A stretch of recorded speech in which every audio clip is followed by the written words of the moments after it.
ఒకే దేశం ఒకే ఎన్నిక జమిలి ఎన్నికలు భారతదేశంలో సాధ్యమేనా? సైమల్టేనియస్ ఎలక్షన్స్ లోక్సభకి, స్టేట్ అసెంబ్లీస్కి, పంచాయత్ మున్సిపాలిటీస్కి ఒకటేసారి ఎన్నికలు జరపడం సాధ్యమేనా?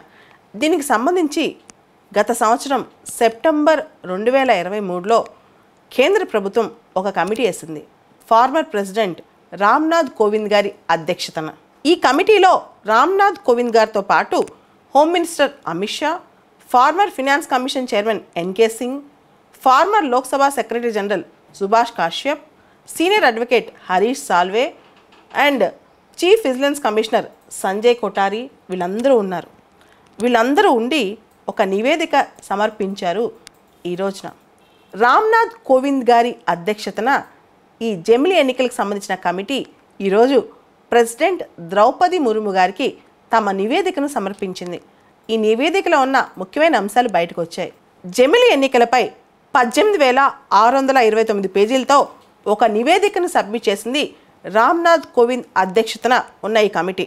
దేశం మొత్తం లోక్సభకి, రాష్ట్ర అసెంబ్లీలకి ఎన్నికలు ఒకటేసారి జరపాలని చెప్పి రామ్నాథ్ కోవింద్ కమిటీ సూచించింది.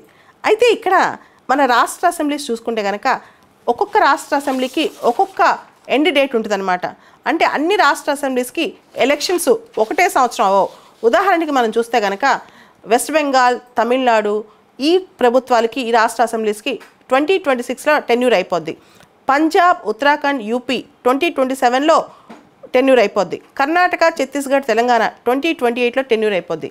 మరి ఒక్కొక్క సంవత్సరం కొన్ని రాష్ట్ర అసెంబ్లీస్ టెన్యూర్ అయిపోతుంటే వన్ టైం మెజర్గా ఈ రాష్ట్ర అసెంబ్లీస్ అన్నిటికీ అంటే 2 సంవత్సరాలు అయిపోయినా, 3 సంవత్సరాలు అయిపోయినా, 4 సంవత్సరాలు అయిపోయినా, 5 సంవత్సరాలు అయిపోయినా వన్ టైం మెజర్గా ఒకటేసారి ఎన్నిక జరగాలి. ఉదాహరణకి రేపు 18వ లోక్సభ ఎలక్షన్స్ అయిపోయిన తర్వాత కొత్తగా వచ్చిన ప్రభుత్వం జమిలి ఎన్నికలు 2029 నుంచి మొదలు పెట్టాలని స్టార్ట్ చేస్తుంది అనుకోండి.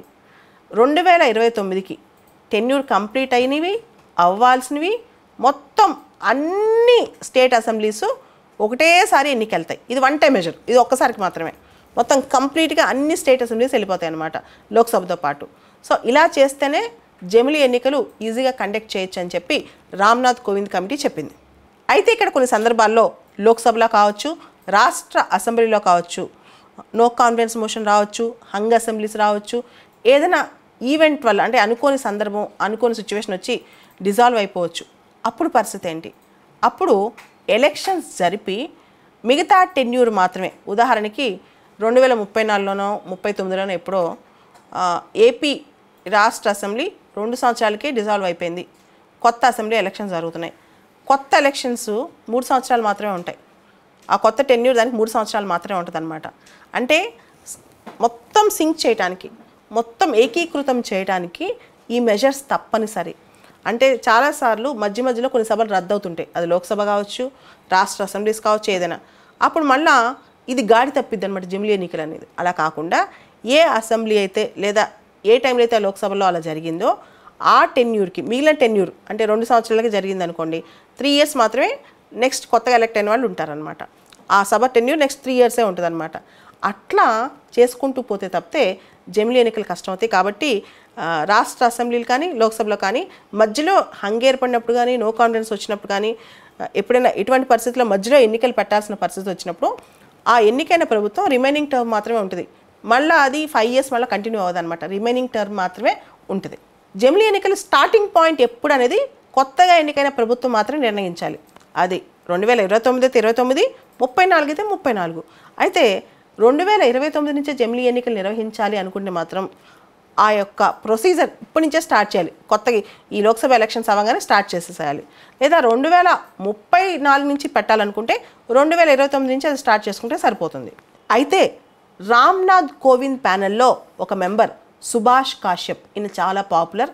ఈయన కాన్స్టిట్యూషన్ మీద పుస్తకాలు కూడా రాశారనమాట. ఈయన జర్మనీ మోడల్ ఒకటి సజెస్ట్ చేశాడు. Constructive vote of no confidence. Constructive vote of no confidence అంటే ఒక అవిశ్వాస తీర్మానం పెట్టాలనుకున్నప్పుడు ఒక ప్రభుత్వం పైన ముందుగా ఒక కన్స్ట్రక్టివ్ పాజిటివ్ ఓటు వీళ్ళు వేయాలి.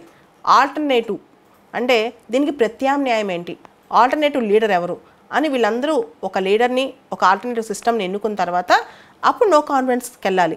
అయితే మొత్తం ప్యానెల్ సుభాష్ కశ్యప్ ఇచ్చిన ఈ జర్మన్ మోడల్ని తోసిపుచ్చింది. ఇండియన్ పార్లమెంటరీ వ్యవస్థలో నో కాన్ఫిడెన్స్ మోషన్ అనేది చాలా విలువైనది. అది హక్కే కాదు, బాధ్యత కూడా పార్లమెంటేరియన్స్కి. ప్రభుత్వం సరిగ్గా పనిచేయకపోతే దానికోసం ఇప్పుడు మనం కన్స్ట్రక్టివ్ ఓట్ అని పెట్టి పాజిటివ్ ఓట్లో ఇంకొక లీడర్ని ఎన్నుకుని ఇంకొక సిస్టమ్ని ఎన్నుకుని ఆ తర్వాత నో కాన్ఫిడెన్స్ పెట్టాలంటే అది చాలా పెద్ద ప్రొసీజర్ అవుతుంది.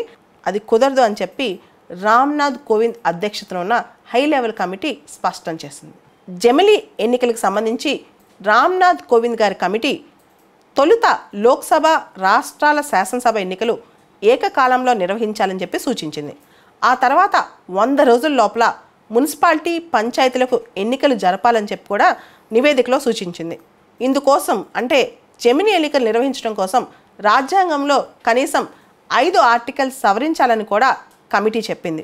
3 స్థాయిల్లో ఎన్నికలు అంటే లోక్సభ, స్టేట్ అసెంబ్లీసు, పంచాయత్, మున్సిపాలిటీస్ అందరికీ కలిపి ఉమ్మడి ఓటర్ల జాబితాను ఉంచాలని కూడా కమిటీ సూచించింది.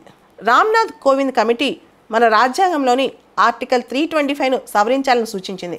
దేశం మొత్తానికి ఒకటే ఎలక్షన్ ఫోటో ఐడి కార్డ్ ఈపీఐసిని తీసుకురావాలని చెప్పి ఎలక్షన్ కమిషన్కు సూచించింది.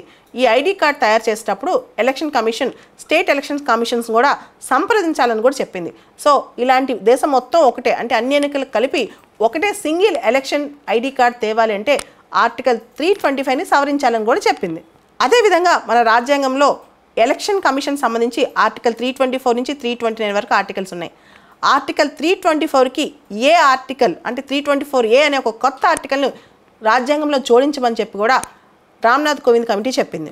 324A ఈ కొత్త ఆర్టికల్లో పంచాయత్, మున్సిపాలిటీ ఎలక్షన్స్ కూడా జనరల్ ఎలక్షన్స్తో పాటు కలిసి నిర్వహించే విధంగా ఈ ఆర్టికల్ ఫెసిలిటేట్ చేస్తారన్నమాట.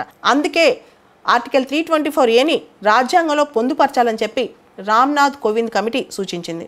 జమిలీ ఎన్నికలు భారతదేశానికి కొత్తవి కాదు. 1951, 52, 1957, 1962, 1967, 1967 వరకు కూడా అంటే 51, 52, 57, 62, 67 ఈ మొత్తం ఎన్నికలన్నీ కూడా జమిలీ ఎన్నికలే జరిగాయి.